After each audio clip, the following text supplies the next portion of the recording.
Assalamualaikum warahmatullahi wabarakatuh. Waalaikumsalam warahmatullahi wabarakatuh. Alhamdulillahilladzi nahmaduhu wa nasta'inuhu wa nastaghfiruh wa na'udzu billahi min syururi anfusina wa min sayyiati a'malina. May yahdihillahu fala mudilla lahu wa may yudlil fala hadiyalah. Asyhadu an la ilaha illallah wahdahu la syarika lah wa asyhadu anna Muhammadan abduhu wa rasuluh. Allahumma salli ala Muhammad wa ala ali Muhammad kama sallaita ala Ibrahim wa ala ali Ibrahim wa barik ala Muhammad wa ala ali Muhammad kama barakta ala Ibrahim fil alamin innaka Hamidum Majid. Bapak sidang jamaah subuh yang kami hormati, yang kami banggakan, alhamdulillah pada subuh kali ini kita bersama-sama melaksanakan ibadah subuh secara berjamaah. Mudah-mudahan seluruh aktivitas kita dari tadi subuh bernilai ibadah kepada Allah Subhanahu wa taala, karena salat sunat saja sebelum waktu subuh itu nilainya itu sama dengan lebih banyak malah daripada bumi ini dengan isinya. Luar biasa. Dan itu kalau kita bisa melakukan itu adalah kita sebenarnya kaya raya sekali di hadapan Allah Subhanahu wa taala. Oleh karena itu perlu kita menggiatkan keimanan kita, karena ya memang karakter manusia itu naik turun imannya. Kalau pagi ini mungkin kita paksakan karena hari Jumat, ya. Tapi besok belum tentu. Ya. Oleh karena itu selalu beristighfar kepada Allah Subhanahu wa taala, meminta ampun. Mudah-mudahan kita bisa menjalankan ibadah-ibadah itu secara berkontinuitas, berkelanjutan. Kita diberikan kesehatan dari Allah Subhanahu wa taala, itu adalah sebuah rahmat, sebuah hikmah, sebuah kesyukuran. Banyak di antara kita, saudara-saudara kita saat ini yang mungkin mau berjamaah dengan kita, tetapi dilaksanakan di rumah sakit. Ya, jadi kalau kita datang dengan sehat bugar seperti ini, kita bersyukur kepada Allah Subhanahu wa taala. Selanjutnya adalah kita tak lupa mengirimkan salam dan selawat atas junjungan Nabiullah Muhammad sallallahu alaihi wasallam, kepada keluarganya, dan teristimewa kepada kita umat. Kita ini tidak hidup dengan beliau. Kita hanya mengetahui agama itu berdasarkan Quran dan hadis. Kalau tidak ada dua itu susah kita mengerti betul agama ini. Oleh karena itu orang-orang yang beriman kepada Allah setelah Rasulullah itu sebenarnya kualitasnya jauh lebih dengan zamannya dulu. Karena beliau sudah tidak ada, tapi kita melanjutkan. Oleh karena itu kita berdoa, mudah-mudahan kita dengan turunan kita jangan sampai ada yang pindah. Ya, ini penting ini. Turun ke bawah sampai di hari akhirat nanti, kiamat nanti. Insya Allah. Nah itu selalu kita harus berdoa kepada Allah Subhanahu wa taala. Bapak-bapak sidang jamaah subuh yang kami hormati, ini adalah awal tahun Masehi. Sudah masuk bulan Februari, tidak lama lagi. Nah, di awal tahun itu kita bisa melihat bagaimana peringatan Allah Subhanahu wa taala. Di mana-mana ada gempa. Kita lihat di Sulawesi Barat itu. Lebih 100 meninggal. Belum lagi kerugian materi. Ada gempa, ada banjir. Lihat di Kalimantan Selatan. Di mana-mana, di Jawa dan sebagainya. Itu ada dua hal kita bisa ambil dari hikmah itu. Pertama, itu bisa terjadi karena ulah manusia yang serakah.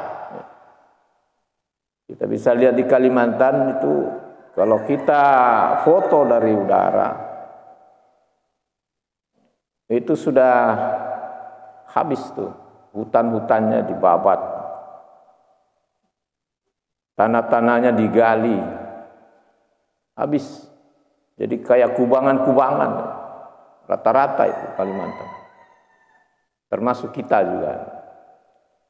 Jadi begitu datang banjir satu kali, tidak ada lagi penahannya, tidak ada lagi penahannya, tidak ada lagi hutan-hutan. Karena itu serakah dengan alasan investasi, karena mungkin kita punya keadaan keuangan negeri ini udah menipis, kita membolehkan orang-orang dari luar menambang sehingga habis tanah itu. Kita bisa lihat di Papua, sekian puluh tahun digali terus, habis gundul semua itu. Nah, kondisi seperti itu bisa menyebabkan longsor, misalnya banjir di mana-mana. Jadi ada dua hal yang bisa terjadi alam bencana seperti itu karena ulah manusia itu sendiri. Yang kedua adalah memang itu peringatan Allah Subhanahu wa taala. Terjadinya gempa itu, kalau kita lihat memang secara fisik Indonesia ini dikelilingi oleh 3 lempengan sebenarnya. Lempengan Australia, Eurasia, dan Pasifik. Sebenarnya itu dulu berjuta-juta tahun yang lalu itu menyatu itu. Jadi Indonesia ini terbentuk dari pecahan-pecahan. Makanya jadi pulau-pulau. Nah, menyatu dulu itu. Australia dengan Papua itu menyatu dulu. Sekarang itu luar biasa jauhnya. Nah, ini pergerakan dinamika daripada bumi itu tidak pernah berhenti. Karena di dalam pusat bumi itu adalah panas dan itu membuat tenaga terbesar sehingga bumi bisa melayang-melayang. Itu semua diatur oleh Allah Subhanahu wa taala. Dengan demikian Indonesia ini dikelilingi oleh namanya cincin api, ring of fire. Keliling, kita lihat peta geologinya. Jadi rawan sekali sebenarnya.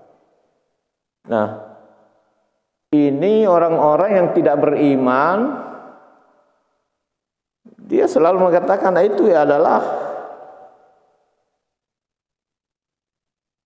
keadaannya, geografinya begitu. Tapi pertanyaannya siapa yang menggerakkan itu? Itu kan masalahnya. Siapa yang menggerakkan? Nah, orang-orang tidak beriman dia memang seperti itu dia bilang. Karena pergerakan. Pertanyaannya adalah siapa yang menggerakkan? Nah, kalau bicara gempa, pada saat terjadi retakan, kenapa itu muncul tsunami misalnya?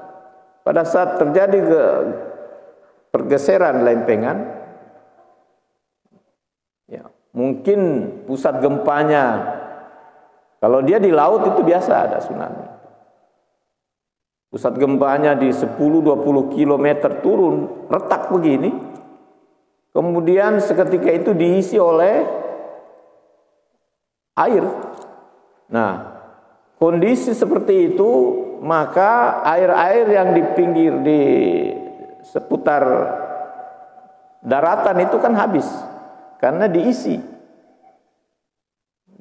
bukan main, dalamnya turun misalnya 20 km misalnya pusatnya, 10 km misalnya pusatnya diisi karena ini kan retak ke atas. Begitu diisi, nah ini masyarakat ini perlu pendidikan sebenarnya. Begitu masyarakat dilihat ini kosong, maka di mana-mana kan banyak ikan itu kan. Karena ikan juga tidak merasa kalau bahkan akan tidak ada air sebentar. Diisi itu. Ya, kira-kira biasa butuh itu. Nah, ini banyak dokter lahir di sini hanya persoalan itu. Kira-kira sekian menit setelah itu, setelah terisi, datanglah sampai ke, karena tadi terisi langsung anjlok sampai ke atas. Nah, itulah tsunami biasa muncul di situ. Jadi masyarakat yang tidak paham, tiba-tiba banyak ikan, dia terlena ngambil.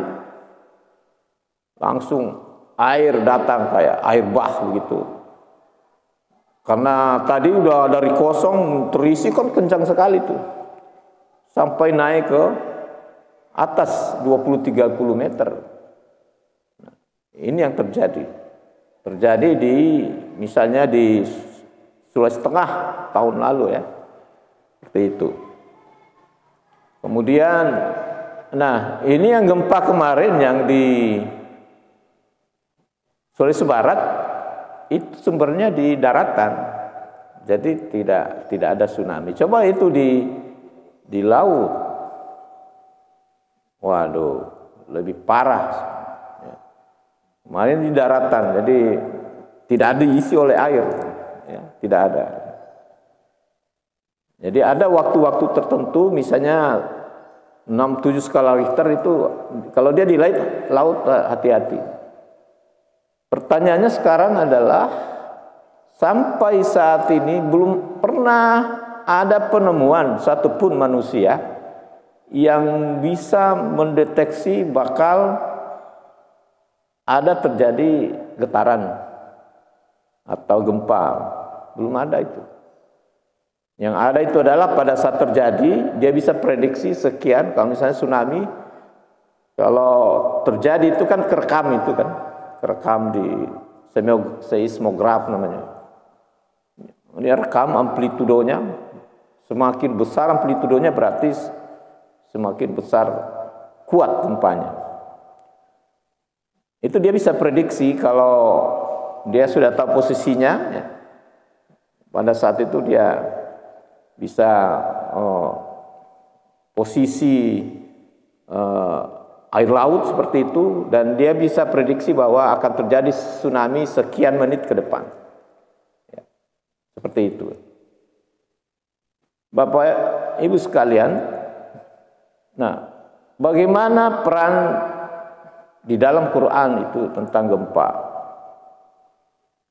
Gempa itu bukan cuma sekarang, pada zaman Nabi itu. Sebelum Nabi Muhammad, jauh sebelum Nabi Muhammad itu gempa itu selalu ada. Dan itu sebenarnya kalau terjadi gempa itu adalah peringatan Allah Subhanahu wa taala. Pasti ada sesuatu yang tidak benar. Banyak kemusyrikan di daerah itu. Banyak aturan yang tidak sesuai dilakukan aja misalnya. Masyarakatnya tidak bisa lagi, aturannya adalah tidak ada aturan, mau-maunya kan, seperti itu. Nah, Bapak sekalian, kalau kita melihat di dalam Al-Quran, di surah Al-A'raf, itu tentang kisah Nabi Saleh. Itu diceritakan mulai Nabi Saleh alaihissalam di surah Al-A'raf itu,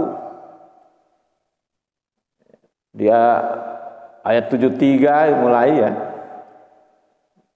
Dan kepada kaum Samud kami utus saudara mereka Saleh.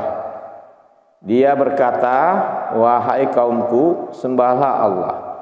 Jadi Nabi Saleh itu berdakwah.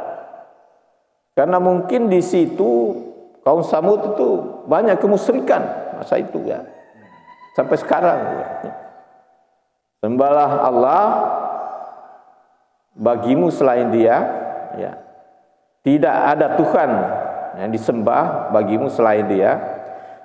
Sesungguhnya telah datang kepadamu bukti yang nyata dari Tuhanmu. Ya. Ini seekor unta betina dari Allah sebagai tanda untukmu. Jadi dia tunjukkan, karena kaum Samud tidak percaya kalau ada itu Tuhan. Dia bilang, kalau kamu tidak percaya itu betina, unta betina itu merupakan ciptaan Allah, ya. Kalau kamu tidak percaya bahwa itu dari Allah, jangan dibunuh. Ya. Ini ceritanya ini. Biarkan ia makan di bumi Allah, janganlah disakiti. Nanti akibatnya kamu akan mendapatkan siksaan yang pedih. Ya. Jadi Nabi Saleh itu menunjukkan bahwa kalau kau tidak percaya itu unta betina itu adalah hadir karena kehendak Allah Subhanahu wa taala. Dia tidak percaya, ya. Kemudian selanjutnya adalah, dan janganlah ketika Dia menjadikan kamu khalifah-khalifah, ya, pemimpin, ya, setelah kaum Ad, dan menempatkan kamu di bumi, di tempat yang datar, kamu dirikan istana-istana. Itu kebiasaan orang-orang di Timur Tengah itu biasa dibobol itu kan. Atau gua-gua itu ya, didesain, dipahat-pahat, sampai sekarang masih banyak. Dia tinggal di dalam gua mereka. Tempat data dirikan istana-istana, dan di bukit-bukit kamu pahat menjadi rumah-rumah, seperti itu. Ya. Maka ingatlah nikmat Allah dan janganlah kamu membuat kerusakan di bumi. Pemuka-pemuka yang menyombongkan diri berkata kepada orang-orang yang dianggap lemah. Ini tadi orang-orang yang mulai beriman. Nah, ini orang-orang raja-rajanya menyombongkan diri. Yaitu orang-orang yang telah beriman di antara kaumnya. Tahukah kamu bahwa Saleh adalah seorang rasul dari Tuhannya? Dia tanya. Dia tidak percaya. Mereka menjawab, sesungguhnya kami percaya kepada apa yang disampaikannya. Jadi kaum-kaum yang lemah sudah mulai beriman tadi, karena raja-raja ini tidak percaya kalau Saleh itu adalah seorang rasul diutus oleh Allah Subhanahu wa taala. Makanya dia contohkan tadi itu ada unta betina itu. Jangan dibunuh. Ya. Orang-orang yang menyombongkan diri berkata, sesungguhnya kami mengingkari apa yang kamu percayai. Jadi dia tidak percaya itu Nabi Saleh, dia tidak percaya itu Tuhan. Jadi kalau kita melihat banyak orang-orang yang tidak percaya Tuhan itu jangan kaget. Itu zaman Nabi. Itulah tugasnya para nabi dan rasul. Karena tidak ada lagi nabi setelah Nabiullah Muhammad sallallahu alaihi wasallam. Kita ini berkewajiban menyampaikan, melanjutkan perjuangan Nabi. Nah, selanjutnya di ayat 77 itu, kemudian mereka sembelih unta betina itu. Ya, dia menunjukkan dan berlaku angkuh terhadap perintah Tuhannya. Padahal Nabi Saleh tadi menyampaikan, kalau kau tidak percaya Tuhan, maka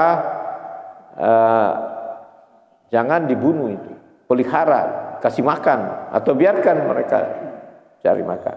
Ini sejarah dalam Al-Quran.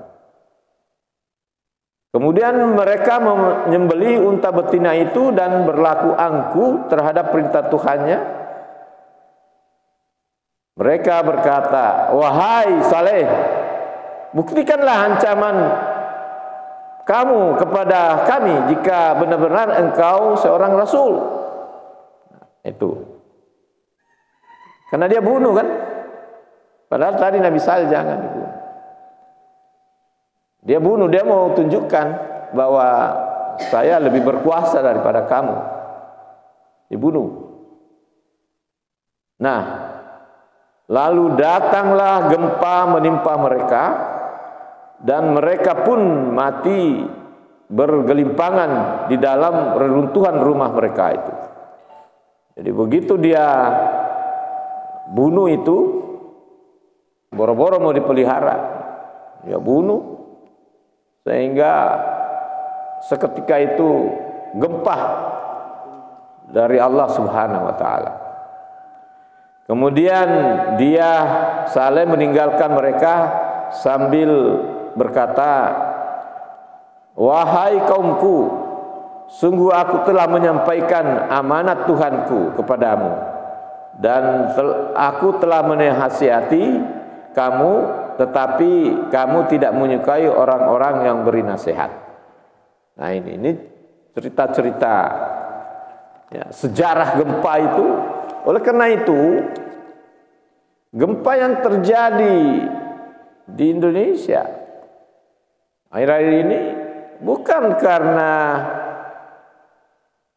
pergerakan lempengan itu saja.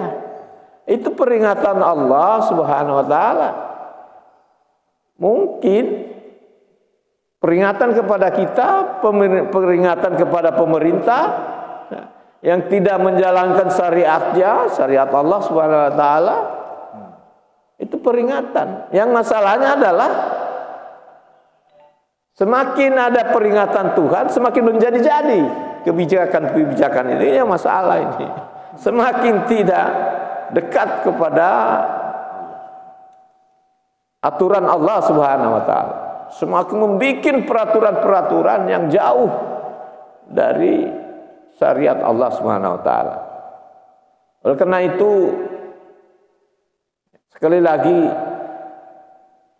kalau ada misalnya gempa, ada misalnya bencana-bencana lain, tidak ada jalan lain. Itu peringatan Allah. Kita harus menintrospeksi diri masing-masing, dan khususnya kebijakan-kebijakan. Nah, ini ranahnya pemerintah sebenarnya. Tetapi minimal kita dalam keluarga kita perlu kita memberikan pelajaran kepada kita punya keluarga dalam rangka senantiasa menjaga syariat Allah Subhanahu wa taala, menjaga kita punya kualitas hidup, kualitas keagamaan kita. Ini yang penting kita bisa jaga terus-menerus. Mudah-mudahan kita menjadi umat-umat yang diberikan nikmat oleh Allah Subhanahu wa taala dan senantiasa menjalankan ajaran Rasulullah Muhammad sallallahu alaihi wasallam. Saya kira demikian pengantar saya, Bapak sekalian. Mudah-mudahan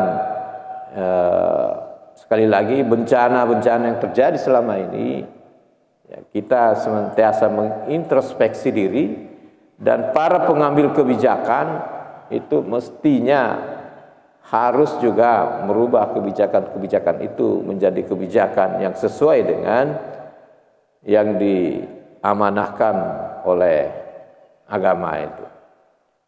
Bila demikian, terima kasih. Billahi fi sabilil haq fastabiqul khairat. Wassalamualaikum warahmatullahi wabarakatuh.